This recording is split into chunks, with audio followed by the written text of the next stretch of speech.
Welcome to the Deep Dive, where we try to make sense of complex topics using the best info out there. Today, we're jumping into something absolutely fundamental for anyone learning a language. Finding that sweet spot between, well, consuming the language and actually producing it. Speaking it, writing it. Right, it's that dream everyone has, isn't it?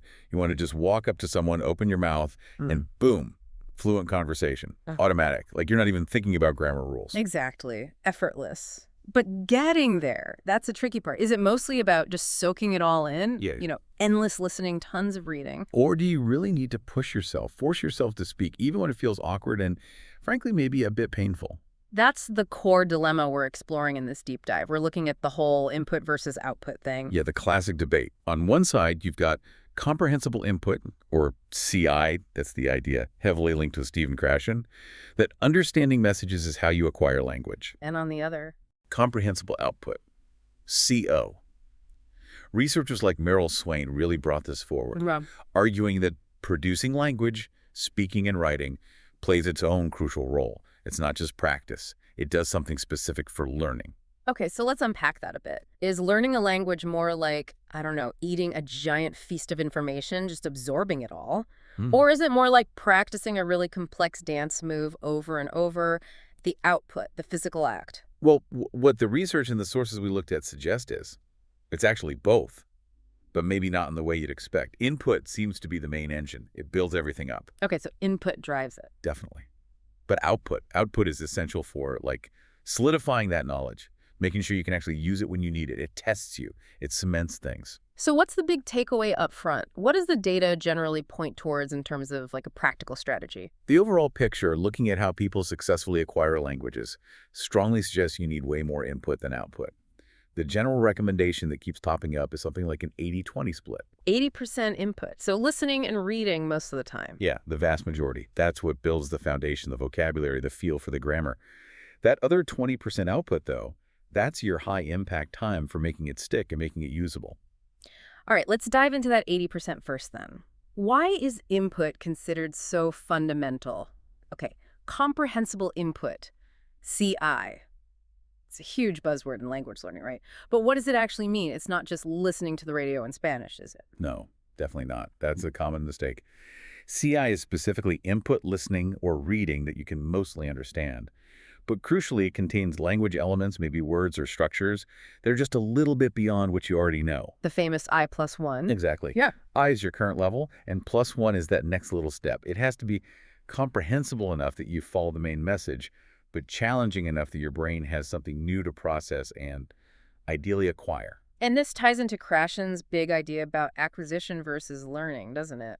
Absolutely central. Learning, in his view, is the conscious stuff. Studying grammar rules, memorizing verb tables, things you know. Like school learning. Pretty much. Acquisition, though, is subconscious. It's like how kids pick up their first language. They aren't studying rules. They're just surrounded by understandable messages, and their brains naturally figure out the patterns. Krashen argued that CI is the only thing that fuels acquisition. So if the input is too hard, like way above your level, say I+10. It just becomes noise. Your brain can't process it, can't find the patterns, you tune out. And if it's too easy? Like stuff you already totally know. It might feel good, but you're not acquiring anything new. It's maybe reinforcing, but not building. Yeah. You need that sweet spot, that I+1. So CI is the fuel. Got it. But you mentioned the scale earlier. Just how much fuel are we talking about for fluency? This is where it gets kind of staggering. Think about a native speaker by the time they're, say, 20 years old. How many words do they know? I have no idea. A lot. Estimates vary, obviously, but the range is often cited as somewhere between 15,000 and 35,000 word families. Not just individual words, but the whole family, like connection, connecting, disconnected. 15,000 to 35,000 families. That is huge. It's massive. And here's the kicker. How do you think they learn the vast majority of those? Is it from daily conversation? Probably not. I mean, we use the same basic words over and over when we talk, don't we? Exactly. The research is pretty clear. The bulk of that advanced vocabulary comes from reading. Think about it. When was the last time you casually dropped the word ubiquitous or serendipity or excavate into a chat with a friend? Never. I mean, I know what they mean if I read them. Precisely. Reading exposes you constantly to this wider range of vocabulary, the less frequent but still crucial words you need for deep understanding and expression. You just don't encounter them enough in speech. Okay, that scale argument is strong. And there's data on comprehension levels too, right? How many words you need to understand, say, a movie or a book comfortably? Yeah, this really drives home the input requirement. If you're an intermediate learner, maybe you know around 2,000 word families. That's often enough to get about 80% comprehension of general content. 80% sounds pretty good. It sounds okay, but in practice, it's actually quite tiring and often frustrating. You're constantly missing nuances, jokes fly over your head, you lose track of complex arguments. It's like trying to watch a movie with every fifth word blanked out. Okay, not ideal then. So what's needed for truly comfortable comprehension, like understanding almost everything? To hit that 95% comprehension threshold where things feel much more fluid and natural, the estimate suggests you need closer to 12,500 word families. Wow. So going from 2,000 words to over 12,000, that's a massive jump. It's enormous, Hmm. and you simply cannot bridge that gap efficiently through active study or just conversation alone. It highlights why that 80% input recommendation exists. You need vast amounts of reading and listening to encounter those thousands of extra words enough times and enough different contexts for them to stick. Okay, so volume is critical. But just turning on the TV isn't the whole story. How do we make that input time actually work? Optimize it. Right, quality matters as much as quantity. One big area is how we handle audiovisual stuff like movies or TV shows, and the big warning sign is what the sources call the subtitle trap. The subtitle trap. Sounds ominous. What is it? It's using subtitles, especially in your native language, but even sometimes in the target language, as a crutch.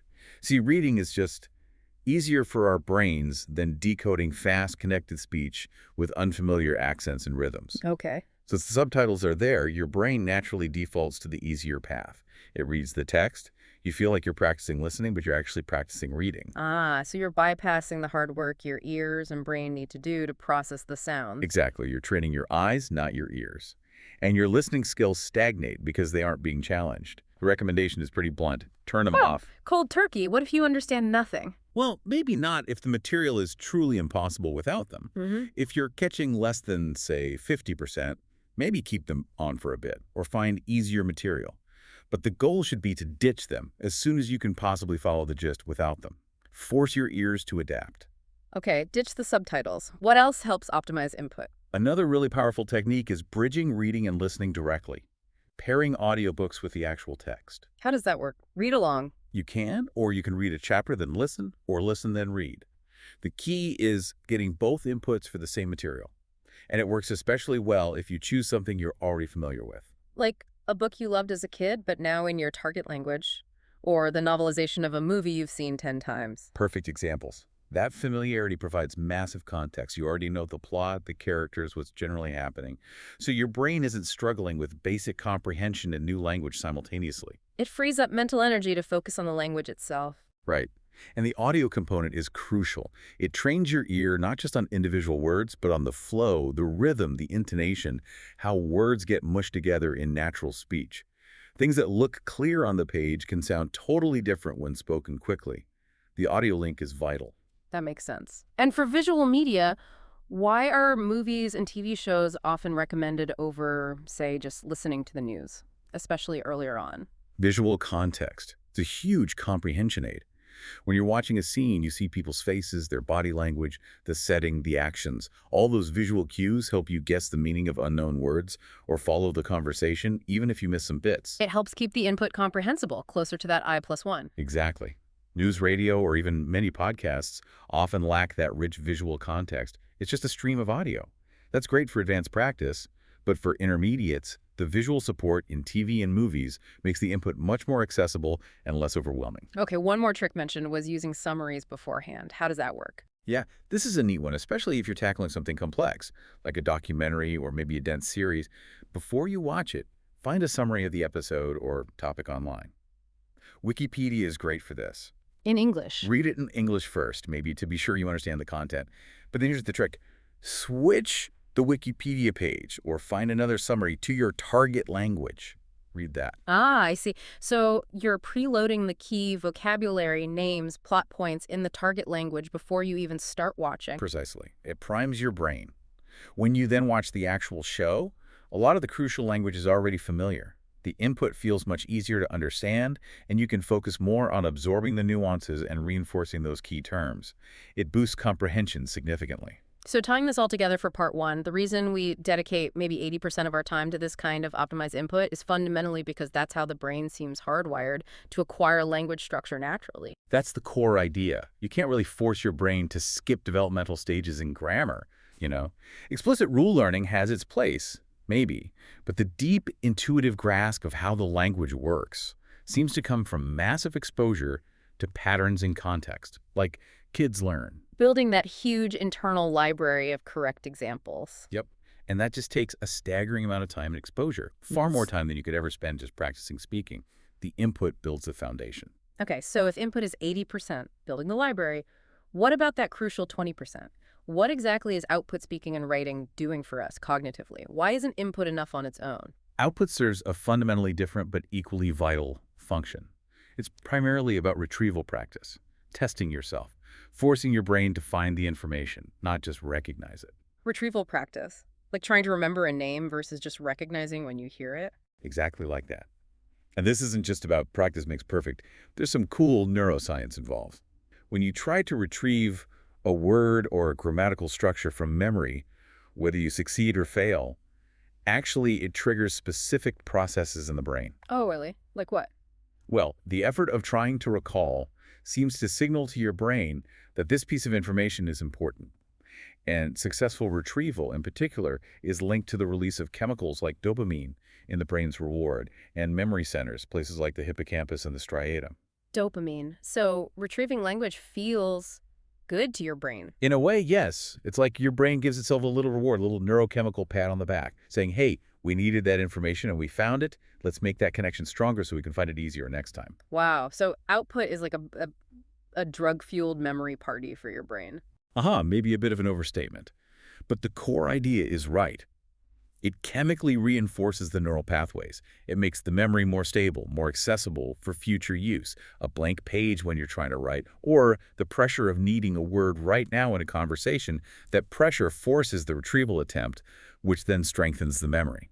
That explains why things you struggle to say often stick in your head afterwards. Absolutely. It flags it as important. And that anecdote you mentioned earlier about the learner at Middlebury illustrates this perfectly. Right, the one who had only done input, tons of reading, listening, flashcards. Yeah, used SRS religiously, thousands of hours, but zero speaking practice.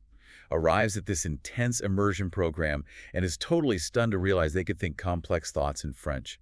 The input had built this incredible internal knowledge base. But the very first time they had to actually say something, even just a simple bonjour, it was incredibly difficult, halting, effortful. The knowledge was in there, passively, but the pathway to retrieve it for active speech hadn't been built or strengthened.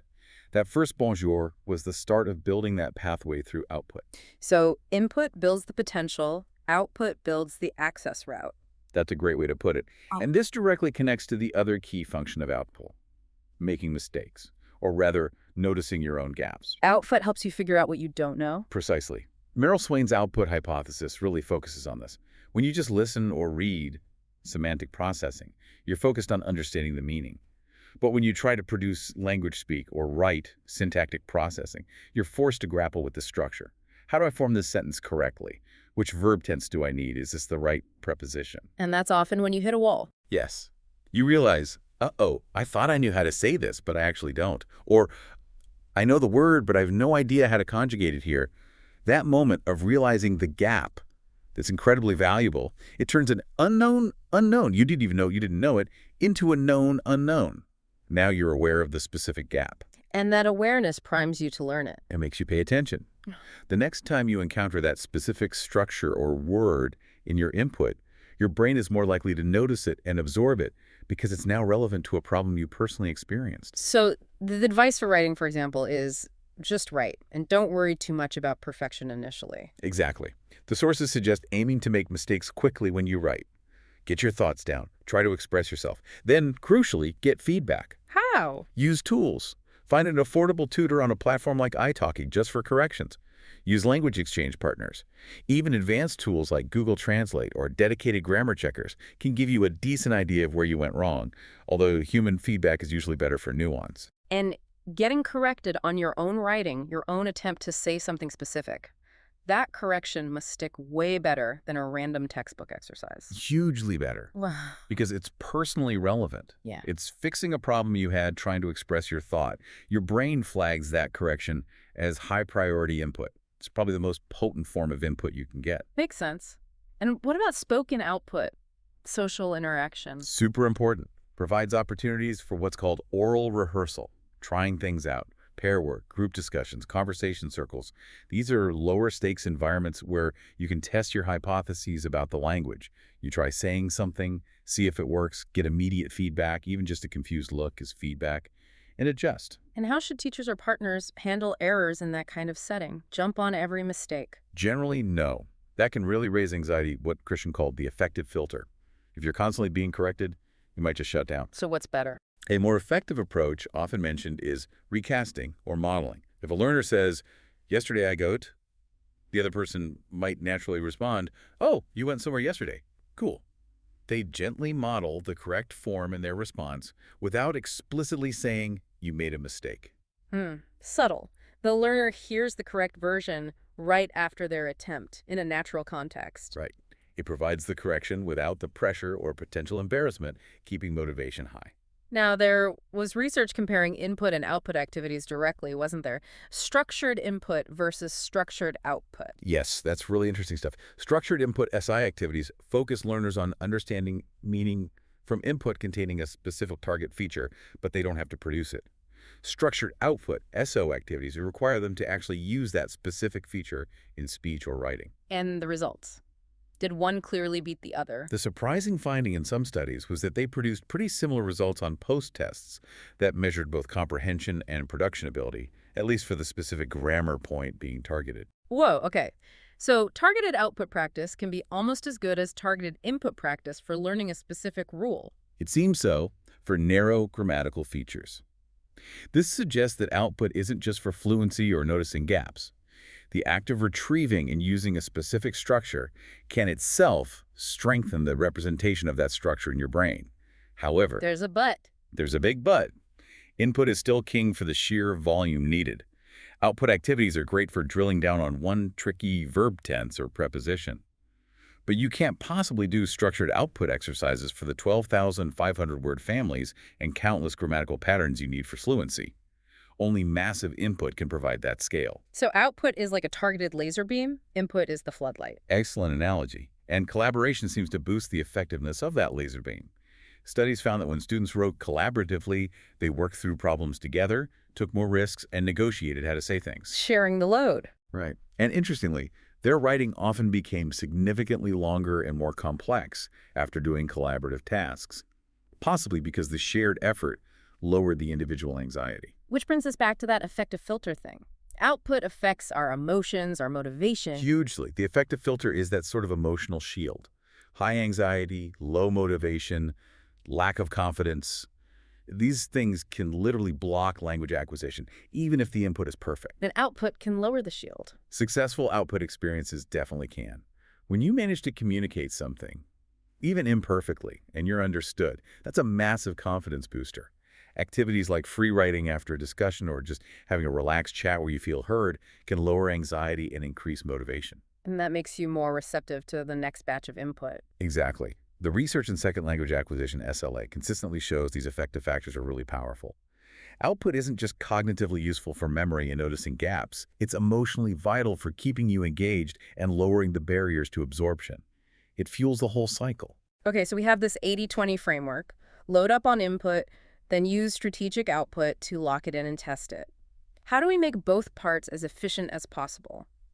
The sources had some specific techniques, starting with something maybe overlooked, pronunciation. Yes, tackling sound early on is presented as absolutely crucial. It's like a foundational safeguard. Ignoring it leads directly to what one source vividly calls the broken word trap. Broken word trap. Explain that. Sounds bad. It really hinders progress. A broken word happens when you learn a word mainly through reading, and you develop an incorrect internal pronunciation for it. Maybe you misplace the stress, pronounce a silent letter, or use a sound from your native language that doesn't quite fit. Like reading listen and thinking the T is pronounced. Classic example. Okay. Or maybe getting the vowel sound wrong in a word like live versus leave. So you know the word on the page, you know its meaning. But when you hear a native speaker say it correctly, Your brain doesn't recognize it. Because the sound you stored internally is different from the sound you're hearing. It sounds like a completely new, unknown word. All the times you encountered that word in your reading become useless for listening comprehension. ouch. So you've essentially learned the word visually, but not auditorily, learning it twice, inefficiently. Exactly. And it's not just carelessness. It could be neurological. Adults often genuinely struggle to even hear sounds that don't exist in their native language. The classic example is Japanese speakers struggling with the English R, and ale sounds in words like rock versus lock. They might literally sound the same to them. Initially, yes. Their auditory system has been trained by Japanese to filter out that specific acoustic difference as irrelevant noise. So they need explicit training, minimal pair drills, listening exercises focusing only on that sound difference to retrain their ears to perceive it. So pronunciation work isn't just about sounding better, it's about making your input intelligible to your own brain. Precisely. It's an investment that pays off massively in that 80% input phase. If you sort out the sounds early, all the listening you do later gets correctly mapped onto the words you know from reading. It prevents thousands of broken words down the line. It saves huge amounts of time and frustration. Okay, crucial point. Moving to vocabulary, again, personalization came up as key, especially for things like flashcards. Why is downloading someone else's pre-made Anki deck maybe not the best idea? Because it lacks personal connection. Cognitive psychology tells us we remember things much better when they're linked to our own experiences, emotions, and when we've actively processed them, something called semantic encoding.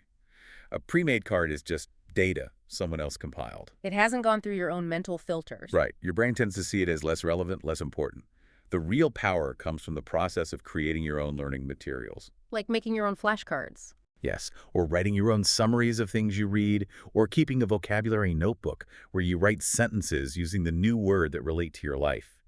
When you make your own flashcard, you choose the definition, maybe you find a picture that resonates with you, you think about why this word is useful or interesting to you. You connect it to your world. Exactly. Right. You might link it to a memory, an inside joke, or even research the word's etymology, its story. That active engagement, that personalization, tells your brain this matters. It bypasses the filters and helps lodge the information much more deeply and permanently. The creative effort itself is a powerful memory enhancer. So DIY deck building is the way to go. And speaking of decks, spaced repetition systems, SRS came up. How do they fit into this optimized cycle? SRS tools like Anki are basically flashcards on steroids, designed specifically to leverage how our memory works, particularly how we forget. They don't just show you cards randomly. Right, they schedule them. They use an algorithm based on the forgetting curve. They calculate the optimal time to show you a card again right before you're likely to forget it. This forces you to make an effort to retrieve it from memory. Back to that retrieval practice being key. Exactly. SRS automates that crucial 20% outread retrieval practice for vocabulary in a highly efficient way. It ensures you're constantly recalling older information just as it's fading, which drives it deeper into long-term memory, while freeing up your active study time to focus on new input at 80%. It maximizes retention with minimum time. Very efficient. Now, what about dictionaries? Essential tool, obviously, but the sources mentioned a potential downside as learners progress. The dictionary dilemma. Yeah, dictionaries are indispensable at the start, especially with really different writing systems or complex grammar. But later on, relying too much on bilingual dictionaries, instantly looking up any word you don't know can actually short-circuit the learning process. How so? It feels productive to find the word quickly. It feels productive, but it prevents retrieval practice. Instead of spending even just 10 or 20 seconds racking your brain, trying to remember that word you know you've seen before, that effortful memory-boosting struggle, you just instantly look up the translation. You get the answer, but you skip the mental workout that actually strengthens the memory. It encourages mental laziness. Okay, so what's the alternative for intermediate or advanced learners? Never use a dictionary. No, but use it more strategically. One great tip is to switch to a monolingual dictionary, one entirely in your target language. Won't that be hard if you don't know the word you're looking for? Here's the trick. Don't look up the unknown word directly. Instead, think of a word you do know that's similar in meaning. Look that word up in the monolingual dictionary. Okay. How does that help? The definition of the word you know will likely contain synonyms, explanations, or example sentences that include the more precise word you were actually searching for. Let's say you're learning Russian and can't remember the exact word for exact, but you remember accuratny, which means something like accurate or neat. You look up accuratny in your Russian monolingual dictionary. The definition or examples might use or point you towards takani, the word you needed for exact. So you used your existing knowledge network to navigate within the target language to find the new word. Exactly. That little bit of detective work, using the target language to figure out the target language, is a form of retrieval practice. It reinforces connections and makes the target word much more memorable than just seeing exact takni in a bilingual list. Clever. So all these techniques, pronunciation, personalization, SRS, strategic dictionary use, they're about making the 80-20 cycle work better within a normal, busy life. Absolutely. Language learning isn't about finding some magic bullet. It's about consistently applying sound principles, repetition, retrieval, context, personalization in a way that fits your schedule and keeps you motivated. And ultimately, it's about communication. Meaning, don't wait for perfection. Please don't. The pragmatic goal is to be able to use the language, even imperfectly. It's always, always better to ask for directions to the right train using broken grammar than to stand there silently, uncertain, and miss the train entirely because you were afraid of making a mistake. That output attempt, however flawed, is progress. The act of trying is the practice, even if it's messy.